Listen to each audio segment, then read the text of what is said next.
नमस्कार स्टूडेंट, स्वागत है आपका हमारे YouTube चैनल में। तो इस वीडियो में हम देखने वाले हैं लेसन नंबर 2 वारिस कौन का क्वेश्चन एंड आंसर। तो देखो यहाँ पर फर्स्ट क्या है, सूचना के अनुसार कृतियाँ करो। इसमें पहला है उत्तर लिखो। तो देखो आपका प्रश्न क्या है कि गेहूं के दानों का चारों बहनों ने किया। तो क्या किया चारों बहनों ने? देखो यहाँ पे इसका उत्तर लिखा हुआ है, गेहूं के दानों का चारों बहनों ने किया। बड़ी बहन ने क्या किया? तो बड़ी बहन ने उन दानों को खिड़की से बाहर फेंक दिया। दूसरी बहन ने क्या किया? तो दूसरी बहन ने दानों को चांदी के एक डिब्बे में डालकर उसे मखमल के थैले में बंद करके सुरक्षा से अपनी संदूकची में डाल दिया।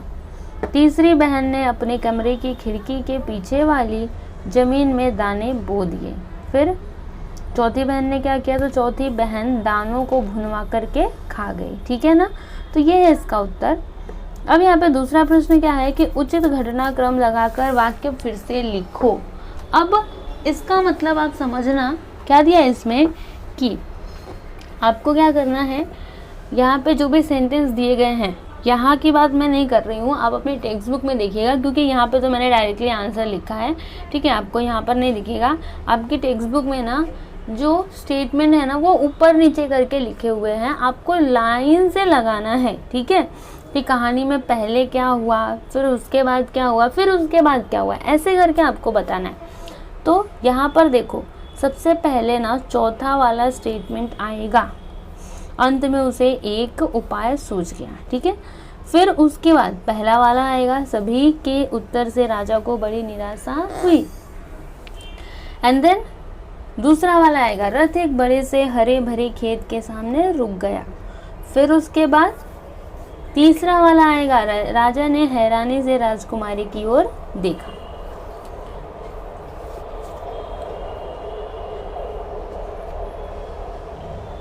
अब यहाँ पर अगला सही विकल्प चुनकर वाक्य फिर से लिखो। तो देखो यहाँ पर पहले में क्या आएगा, मकसद है ना, क्या लिखा है यहाँ पर, जरूर इसके पीछे कोई मकसद होगा। दूसरे में क्या आएगा, सो में उन्हें भुनवा कर खा गई। दूसरे में आएगा भुनवा कर। तीसरे में क्या आएगा, उत्तराधिकारी, तुम्ही मेरे राज्य की सच्ची उत्तराधिकारी हो। चौथे में क्या आएगा, इसे तुम अपने पास रखो, 5 साल बाद मैं इन्हें मांगूंगा। मतलब यहाँ पर 5 आएगा। चलो अभी हम आगे बढ़ते हैं। यहाँ पे चौथा क्या है, परिणाम लिखो। तो देखो यहाँ पर और इसमें पहला क्या है कि गेहूं के दानों को बोने का परिणाम। तो इसका परिणाम क्या हुआ, 5 वर्षों में ढेर सारा गेहूं तैयार हो गया। दूसरा, सभी के उत्तर सुनकर राजा पर हुआ परिणाम। तो देखो क्या है इसका उत्तर, राजा को बड़ी निराशा हुई। चलो यहाँ पर अभी हम आगे बढ़ते हैं। तीसरा यहाँ पर क्या है कि दूसरी राजकुमारी का संदूकची में दाने रखने का परिणाम क्या हुआ, दाने सड़ गए। चौथा, पहली राजकुमारी को कड़क कर पूछने का परिणाम, उसने सच्ची बात बता दी। अब यहाँ पे स्टूडेंट्स देखिए नेक्स्ट क्या है, भाषा बिंदु। मैं आपसे एक बात बोलूँगी कि आप अपनी टेक्स्ट बुक लेकर के बैठना और फिर आप लाइन बाय लाइन आंसर्स देखते जाना, तब आपको एकदम क्लियरली समझ में आएगा कि कौन से क्वेश्चन का आंसर कौन सा है।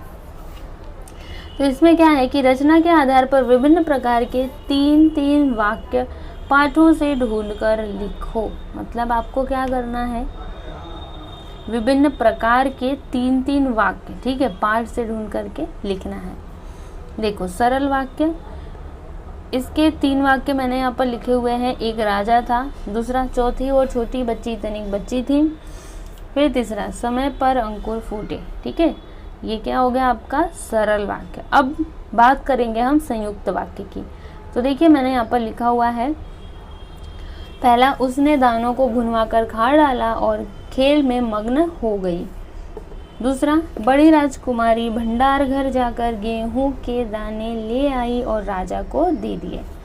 तीसरा, जवाब पाने के लिए आपको यहाँ से दूर जाना पड़ेगा और मैं वहाँ आपको कल ले चलूँगी। ठीक है, चलो अब बात करेंगे हम मिश्र वाक्य की। तो देखो इसमें पहला, 5 साल बाद जब पिताजी ये दाने मांगेंगे तब उन्हें वापस कर दूंगी। दूसरा, तीसरी बहन सोच रही थी कि इसका क्या करूं।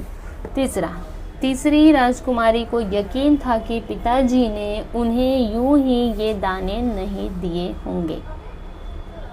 ठीक है, अब स्टूडेंट्स देखो यहाँ पे एक और क्वेश्चन है कि मैंने समझा, मतलब ये जो आपका पार्ट है ना, ये पढ़ने के बाद आपने क्या समझा वो आपको यहाँ पर लिखना है।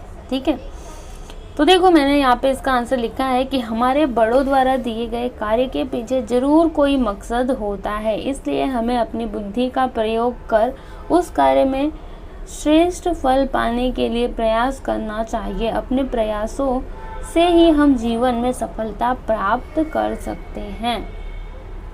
समझ में आया? अब यहाँ पे स्वयं अध्ययन दिया है कि क्या दिया यहाँ पर कि बिरबल की बौद्धिक चतुराई की कहानी के मुद्दों का फोल्डर बनाकर कहानी प्रस्तुत करो। तो ये आपको खुद से करना है। ओके, ठीक है ना? तो इसको आप खुद से कर लीजिएगा। यहाँ पर हमारा लेसन नंबर 2 का क्वेश्चन आंसर कंप्लीट होता है। एंड आई होप कि आपको ये वीडियो अच्छा लगा होगा। तो अगर आपको ये वीडियो अच्छा लगा तो आप प्लीज़ हमारे वीडियो को लाइक करना, शेयर करना, और अगर आप हमारे चैनल पर नए हैं तो हमारे चैनल को सब्सक्राइब करना। Thank you.